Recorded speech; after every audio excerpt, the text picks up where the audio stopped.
A beautiful Friday afternoon in the nation's capital city, Yaoundé. Good afternoon, ladies and gentlemen, and thanks for watching the midday bilingual newscast on the CRTV and on CRTV News. Good afternoon, Martine Noël Dengue. Bon après-midi à vous, Diane Gassa. Vous avez les titres du journal.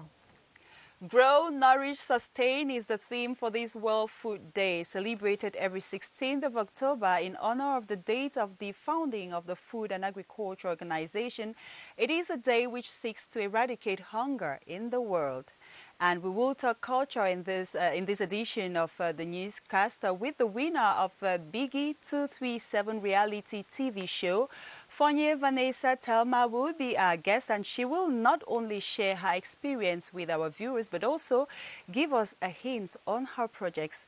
And the midday newscaster will whet your appetite this Friday afternoon as we will go to discover delicious menus from the eastern region of Cameroon. You will discover their staple meal, couscous manioc, and a local beverage which they produce to savour their meals. Don't miss this culinary ride towards the end of this newscast.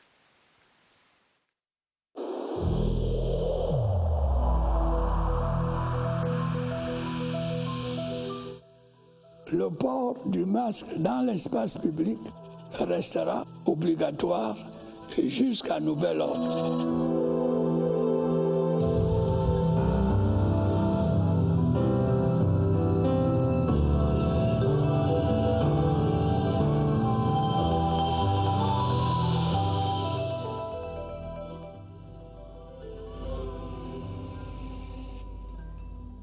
Madame, Monsieur, merci de regarder le 12 sur la CRTV. Votre fidélité nous honore. Ce 19 octobre, le Cameroun célèbre avec 150 nations du monde la Journée mondiale de l'alimentation. Cette 40e édition se déroule en pleine pandémie du coronavirus et placée sous le thème « Cultiver, nourrir, préserver ensemble ». La cérémonie présidée par le ministre de l'Agriculture et du Développement rural, Gabriel Bayrobé, en présence d'une dizaine de membres du gouvernement, est l'occasion d'exhiber les produits du terroir en matière d'agriculture et d'élevage.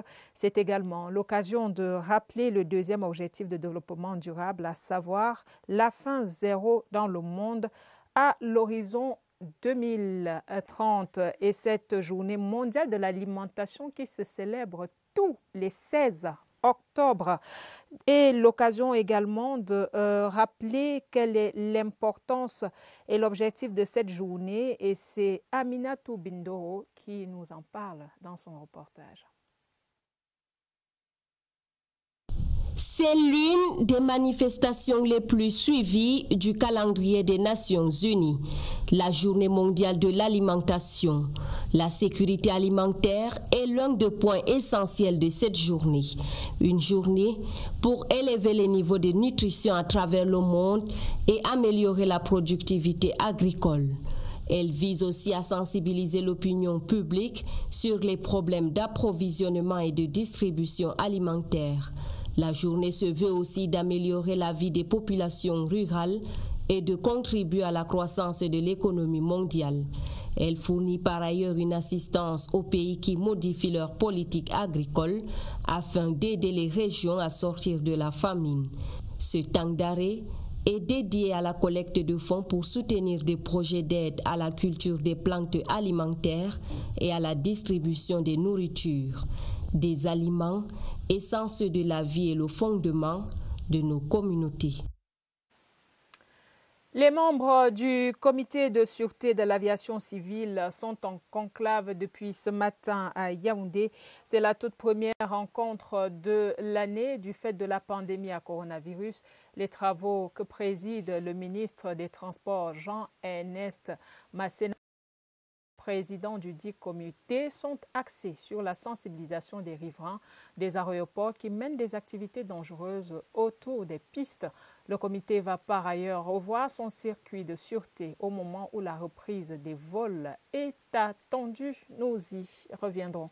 Et la suite avec vous, Diane Gassa. And we talk some environment in this newscast. Martin-Noel Ndenge, the Ministry of Environment, Protection of Nature and Sustainable Development has signed an agreement with the Worldwide Fund for Nature. And our reporter Alice Mbe, who was at the event, spoke with the National Director of the Worldwide Fund for Nature, Clotilde Ngumba. Here is an excerpt of her interview. We wanted to ensure that all stakeholders have the same understanding of where we stand. Cameroonians are going to benefit, first of all, from the image, the commitment to work with the international community toward the reduction of emissions from deforestation and forest degradation. And in terms of that, contribute to the fight against climate change and mitigation of those climate change.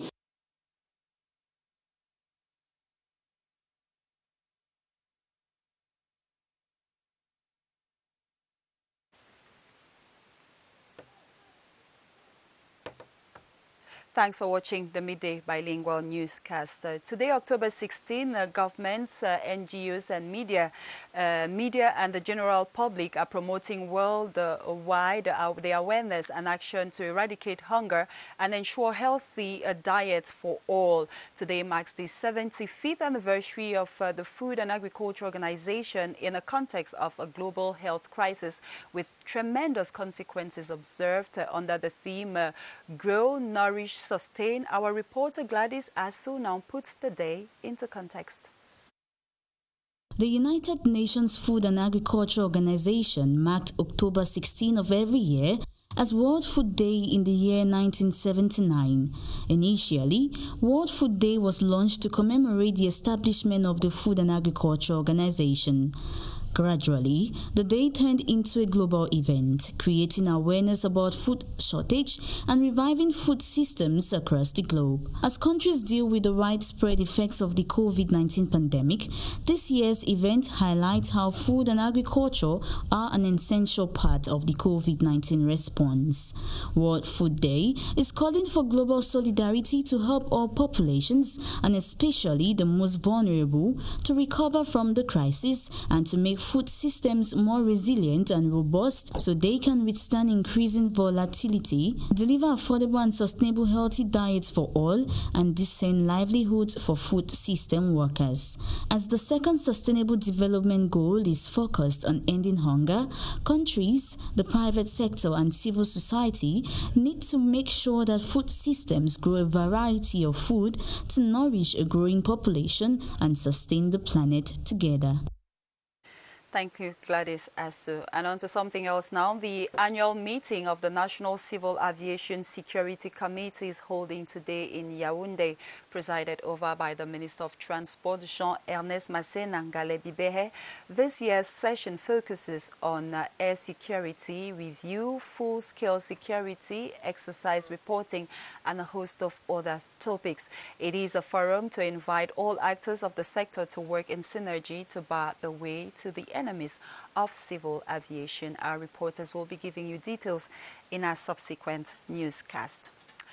And as announced earlier, our guest is with us in the studio. We told you we'll be talking some culture with the guest this afternoon. She's called Fonye Vanessa Telma. She's 23 years old, and she's the winner of the TV show Biggie 237. Good afternoon and welcome. Thank you. Good afternoon. How are you doing? I'm okay. We'll start with the first question. How was it? How did you find your way into this TV show? This morning I got up. I saw this video of a friend of mine. She was hyping like I'm a contestant in Biggie 237. I was like, is the Biggie 237 same like Big Brother Nigeria? She was like, yes, application forms, yes, are ongoing. You can still go and register. This it was remaining 2 days for the application to stop and all of that. So when I went online, I applied. They put us in one group. We were more than 1,000, and they needed just 60 people. Okay. And from those 60, they took 25.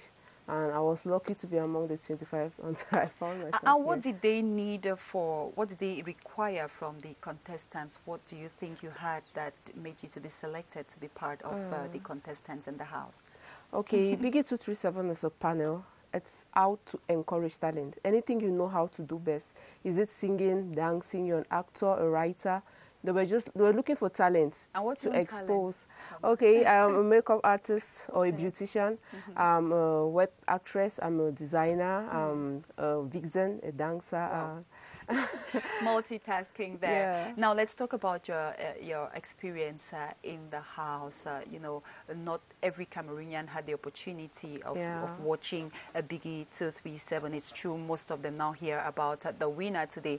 Tell us a little bit about your experience in the house. Talking about my experience, it was very interesting because I always say this is one of the best adventures I've ever gotten in their years. Why? Because it was so fun. It's not. I've been to boarding schools. I've been to boarding school my whole life, like from one to Upseed. But this one was so different. Living with people like grown-ups, of people older than you, younger than you, and we're just 25 in the house. You need to learn how to live with them. There are different characters, attitudes from different backgrounds, and all of that. Because this is more of a reality TV show, and you had to compete. You need to bring out the best in you. You needed to leave your comfort zone. You needed to entertain the public.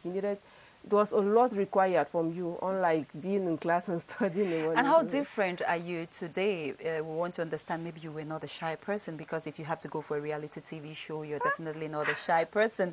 How different are you today, the Thelma who went in there and out? It's true, we're going to talk about the prize, 10 million. You explain about that. Apart from that, how different are you today? What have you learned? The truth is, I'm very shy. I'm very timid. So thank God for Biggie 237, and it helped me to get out of my shell, because to build your character, maybe. Yes, to build my character, build my confidence, I could not really sit in front of camera and say. I always shy away and be on my own side, but it really helped me to expose myself. I'm now able to stand and tell people I do this, I do that, I stand for myself and all of that. So. And now, what next? After Biggie 237, you're the winner. What next? Yeah, I will need to finish on my major tour first. Then I have those projects I was working on. I have some various projects I've been working on before getting to Biggie 237. I wanted to open my own beauty shop, my beauty salon. So immediately I'm done with my major tour, done with my trip to Dubai and everything, and I'm back. I'll try to see how I can do that. And I also have a lot to give back to the public. I have a lot to give back to the public for all their support, for all their love, for all their care. So talk about the prize now. We're talking about 10 million, and your trip to Dubai, is it part of what you have at the end of the game? At the end of the game, I won a car. I won a trip to Dubai, and the 10 million is what price and other gifts. It's not 10 million as in 10 million cash. It's what price and other gifts into it. So that's it. So what should Cameroonians be expecting from you in the days ahead? I'll not promise anything extraordinary. I'll just be myself, and I'll try as much as possible to give in the best of me. There are faces from my own side, from my own domain. I'll try to impact young Cameroonians like me who have the same vision I do. I'll try to help them, encourage their talents as well. And I have a lot in store for them. Did you have a boyfriend in the house? Actually, yes. Cameroonians are watching you. Yeah. And it continues after the game, or is it just for the show on TV? For now, we'll just see how it goes. Okay. Thank you so much, Thelma, for coming, ladies and gentlemen. That was our guest this Friday, the winner of Biggie 237, Fournier Vanessa Thelma. And she's promising maybe she will continue with a lot more to give back to the public. Martine Noël, you continue with the newscast. Et on va au ministère de l'Environnement, de la protection de la nature et du développement durable qui vient de signer un accord avec le Fonds mondial pour la nature, Bureau du Cameroun. Ceci dans le but de faciliter le processus de réduction des émissions de gaz à effet de serre dues à la déforestation et à la dégradation des forêts. Je vous propose d'écouter le ministre Elie Pierre dans cet extrait sélectionné par Caroline Ouetté. RED+, ça veut dire qu'il faudrait faire tout en augmentant le stock de carbone en reboisant en même temps. Bon, c'est cette initiative très importante dans laquelle beaucoup de pays sont engagés, le Cameroun aussi. Et nous sommes donc engagés dans ces processus de réduire les gaz à effet de serre à travers la déforestation, la dégradation des forêts. Donc ce processus a été mis en place et il y a 3 étapes pour arriver effectivement à entrer dans les actions réelles de combat contre les gaz à effet de serre dû à la déforestation, la dégradation de forêts. Alors, à ce niveau-là, effectivement, nous avons commencé. Il y a la phase première qui est les investigations, les études de référence, certaines études qui ont été faites. Maintenant, nous sommes à la phase de préparation de ce mécanisme de réduire les gaz à effet de serre à travers la déforestation, la dégradation. On parle autre chose à présent. La Commission nationale anticorruption pour des campus universitaires sans corruption durant cette année académique. La CONAC organisait hier à Yaoundé un séminaire à cet effet. Son président, le révérend Dr Dieudonné Massigams, a invité les participants à être des sentinelles de la lutte contre ce fléau dans nos campus. Augustin Guizana.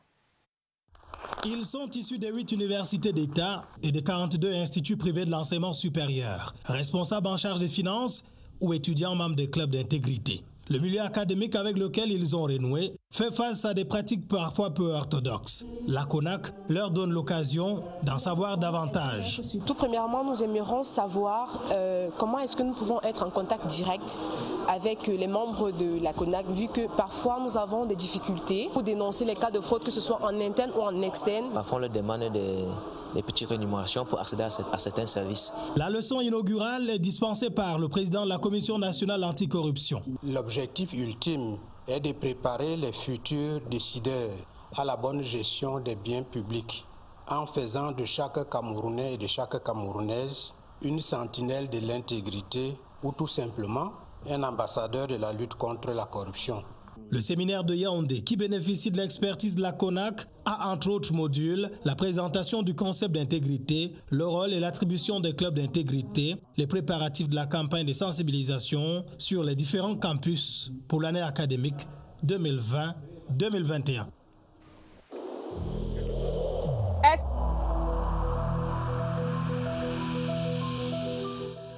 Évitons de stigmatiser ceux qui sont atteints par la maladie.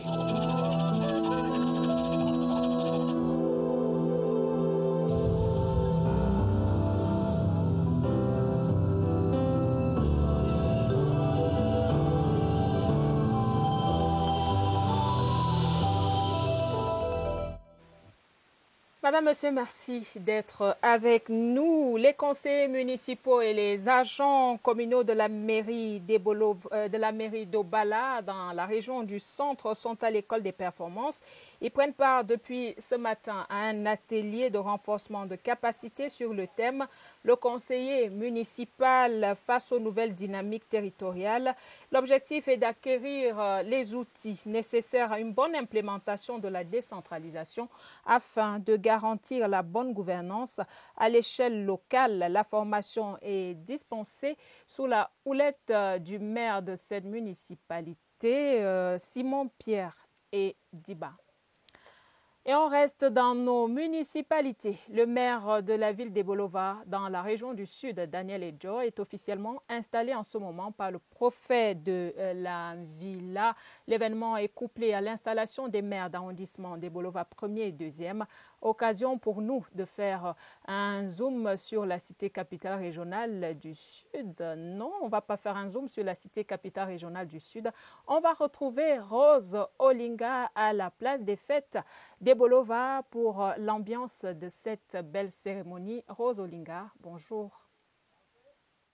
Bonjour à vous au studio, bienvenue place des fêtes de Corvos où l'exécutif communal des arrondissements d'Ebolova, aux côtés du maire de la ville et de ses adjoints, seront installés tout à l'heure par le préfet de la villa. Il faut dire que l'étape de Corvos marque la fin d'une caravane que mène depuis quelques jours Siliac Marie Vogo à l'effet donc de remettre les attributs aux élus communaux, les tout premiers d'ailleurs de l'ère de la décentralisation.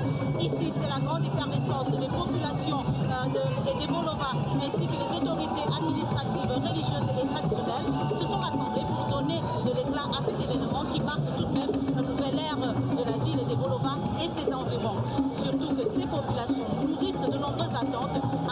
Dr Daniel Edjo, le tout premier maire de la ville. En direct des Bolova, Rose Olinga, CRTV. Merci à vous, Rose Olinga, et on reviendra sur cette cérémonie d'installation dans nos prochaines éditions d'informations à suivre. D'Angassa, et on reste à Ebolova.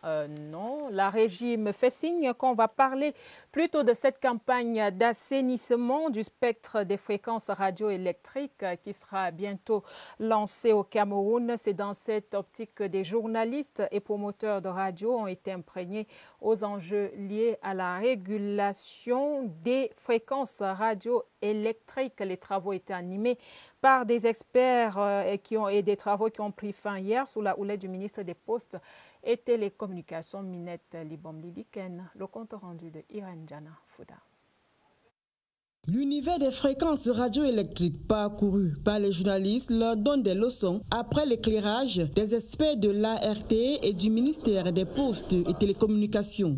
On s'est par exemple rendu compte au cours de ces séminaires que toutes les radios qui émettent de nos jours, notamment dans les principales villes que sont Yaoundé et Douala, n'ont pas eu d'autorisation pour émettre sur les bandes FM qu'elles utilisent, ce qui peut créer d'énormes difficultés pour d'autres secteurs, notamment l'aéronautique, la sécurité.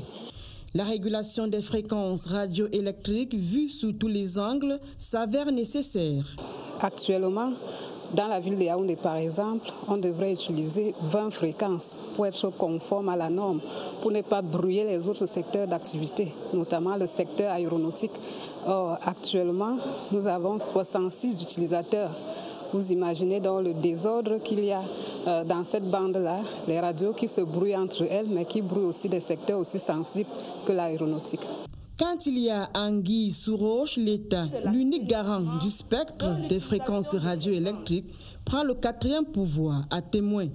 Les brouillages préjudiciables seront pour tout le pays. Si les journalistes le savent, quand nous poserons un problème, ils seront de bons relais. Le ministère des Postes et Télécommunications se projette donc dans une opération d'assainissement pour mettre en off les radios en modulation de fréquences non planifiées. We take you over to Obala in the Lekki division, where municipal councillors and the staff of the Obala Council are taking part in a capacity-building workshop to enable them better handle development issues in the new dynamic of the acceleration of the decentralization process in their locality. The workshop, which is held under the theme Municipal Councillors and the New Territorial Dynamics, is taking place at the Obala Council in the presence of its mayor, Simon Pierre Ediba. Our reporters who are in Obala will be giving you details in our subsequent editions. And from Obala, we take you now to the South region, where the Pioneer City Mayor of Obala, Dr. Daniel Edjo, will in a couple of minutes be officially installed into his function. Let's now meet our correspondent from the South region, Clarence Aze, who is at the ceremonial grounds with details at this moment. Hello, Clarence. Hello to you in the studio. Welcome. We are at the Denkovo ceremonial ground in Ebolova. A very festive atmosphere out here this Friday, October 16, the day of the installation of the Pioneer City Mayor of Ebolova, Dr. Daniel Edjo, alongside the mayors of Ebolova 1 and 2. That's Joel Emmanuel Bitumu and Thomas Bengon. The ceremony will be presided over by the Senior Divisional Officer for the Villa, who will be making his way into the ceremonial ground any moment from now. I'm talking about Siliak Marine Fogum. He has been going around installing other mayors, and today is the turn of the city of Obolova. The population has turned out to welcome their new mayors, the mayors who have to fast-track the decentralization process and equally ensure the well-being of the 150,000 inhabitants of the town of Obolova. I am Clarence Aze in Obolova, and we'll be coming back with updates on what is happening out here. Over. Thank you so much, Clarence Aze. And we come back to Yaoundé, where CRTV is at the heart of cultural and linguistic diversity. The national broadcaster has launched activities of the Cultural and Linguistic Department to promote diversity in the organization. Attended by a number of staff, the workers have been reminded of the necessity to work in the two official languages of the country in order to promote bilingualism and multiculturalism. Ornella Menjana reports. Reinforcing bilingualism amongst the personnel of CRTV, the state broadcaster, is the overriding mission of the new Department of Linguistic and Cultural Diversity. The activities are out to launch the campaign to sensitize CRTV workers on the need to adhere to the principles of using French and English language on a regular basis, on exploitation of the language in their administrative documents. It's also out to identify those shortcomings that are always at the forefront of language problems. The activities began with a campaign in different offices of the CRTV radio station promoting the utilization of the two national languages by all. Very valuable exercise that we had this morning. One of our departments of CRTV has been able to come up with this brainstorming, to get everyone in CRTV to understand the law on bilingualism. Through this service, the CRTV seeks to contribute towards the promotion of bilingualism and the consolidation of national unity. And members of the ethics, members of the ethics clubs of higher education institutions have been attending a seminar in Yaoundé intended to enhance their skills in the fight against corruption. Opening the seminar yesterday, the chairman of the National Anti-Corruption Commission, Dieudonné Massigams, urged the participants to be examples among their peers. We'll now have the details with Ebenezer Akanga. On the 13th of October 2019, His Grace Andrew Nkeya, who was Bishop of the Manfred Diocese, launched the Maran Year for Peace in the Shrine of Our Lady of Fatima in Boka Village, Nguti subdivision of the Southwest region. For 1 year, intense prayers were said in the shrine for peace to return to the Manfred Diocese, the Northwest and Southwest regions, and Cameroon. Last year, we launched the Marian Year for Peace. And from this center, the whole diocese gathered together with all other Christians of goodwill from all over Cameroon to start praying to Our Lady Queen of Peace for peace to return. And I think we are seeing the fruits of this prayer. The solemn mass was attended by a strong delegation of the Catholic Men Association, whose national president, Okie Johnson-Do, is the initiator of the Shrine of Our Lady of Fatima. It would have been somebody else, but God decided to choose me. So it's not something that Johnson did, but it's an assignment from God. Closing the Maran Year, His Grace Andrew Nkeya said that prayers will continue to be made for the intercession of the Blessed Virgin Mary till lasting peace returns. And as you must have corrected, Ebenezer Akanga was rather reporting on the mass in Manfred for peace to return in this region of the country. Martin Wendenge, you now take us to talk about the magazine of feature story announced at the start of this newscast. Denga 5-page magazine qui va aiguiser nos papilles gustatives. Les spécialités culinaires de Garoua-Boulaye dans la région de l'Est se dévoilent à nous. Au cœur du menu, le couscous manioc pour apaiser sa soif, des boissons locales prisées par les populations autochtones et ceux des pays voisins. Rose Munjonge nous dit comment et pourquoi on mange et boit à Garoua-Boulaye dans cette page magazine qu'elle signe. La Sainte Boule Blanche, l'incontournable de la table à Garoua-Boulaye. Le couscous n'a pas des heures ici. On mange matin, midi, soir. Il y a le couscous manioc, il y a le couscous maïs, tout du riz aussi. Adidja, la restauratrice, l'accompagne régulièrement de sauces typiques de la région et du pays voisin. Parmi les sauces, on va retrouver les gombo, le foléré, le kelen-kelen. Il y a le coco, ça vient de la Centrafrique. L'igname et la patate douce complètent la carte. Pour préparer les ignames, on enlève la peau et on les découpe en morceaux. On met dans la marmite et on met de l'eau, on met le sel et on couvre la marmite. Et c'est la même chose avec la patate. Pour les adeptes de Bacchus, il y a le bilibili et le dentol, deux alcools distillés à partir du mil, du maïs et du sorgho. On a le chai, on a le café, on a la boule, maïs. À Garoua-Boulaye, on mange et on boit pour faire connaissance et clore une affaire. Merci à vous, Rose Munjonge. Bon appétit ou bonne dégustation à vous qui êtes déjà à table. On parle sport à présent. Volleyball, 2,2 milliards de francs CFA. C'est le coût du projet sport et études de la Fédération camerounaise de volleyball. Pour sa mise complète sur pied, pour y arriver, l'association a lancé à Yaoundé un crowdfunding, un financement participatif mondial. L'opération va durer 9 mois. Évariste Enga pour plus de détails. Le sport et les études à la fois. Double formation proposée dans une école de... Le collège Johnston, devenu une propriété de la Fédération camerounaise de volleyball. L'infrastructure est en cours de chantier. Coût global des constructions, 2,2 milliards de francs CFA. Des fonds rares mais nécessaires pour sortir de terre le bâtiment A, le bâtiment B, le gymnase principal, ces 2 terrains de beach volley, une surface multisport, une mini-piscine olympique et un gymnase d'application. L'ambition est grande, mais les disponibilités financières rares. D'où ce crowdfunding qui signifie tout simplement un financement participatif.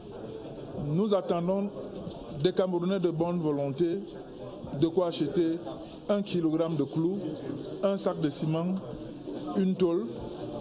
Et ainsi, dans cette solidarité, nous allons bâtir un environnement propice. Le financement populaire s'est ouvert le 15 octobre 2020 et se refermera en juin 2021. À la cérémonie de lancement, Albert Roger Mila a été le premier contributeur. L'ambassadeur itinérant a offert une somme importante dont le montant n'a pas été dévoilé. Selon la FECA Volley, ses partenaires ont déjà débité 33 millions de francs CFA. Le financement populaire se fera aussi en ligne, en plus des comptes téléphoniques de la Fédération. Une très belle initiative, Évariste Yenga, qui vient mettre un terme aux 12 heures de ce vendredi. Madame, Messieurs, merci d'avoir regardé. Merci surtout de rester sur les antennes de la CRTV. Nos programmes se poursuivent. Dan Gassa et moi-même vous retrouvons avec le même plaisir lundi, mais déjà l'équipe du week-end prend le relais dès demain. Merci de votre fidélité aux antennes de la CRTV. Dan Gassa, see you on Monday. Have a beautiful weekend, Martin Weldengue, and to have a beautiful weekend ahead, dear viewers. Monday we'll be back with the same pleasure.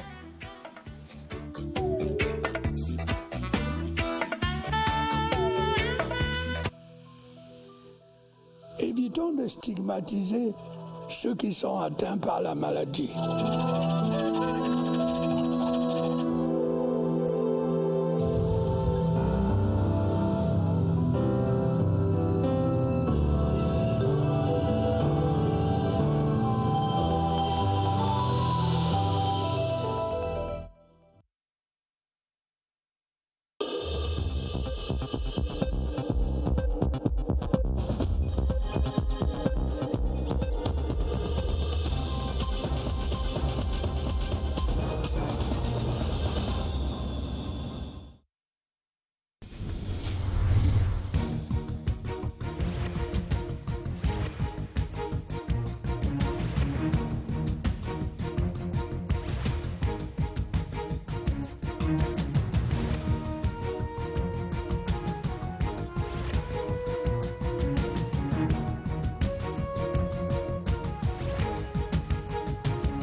CRTV News, ici, toute l'info.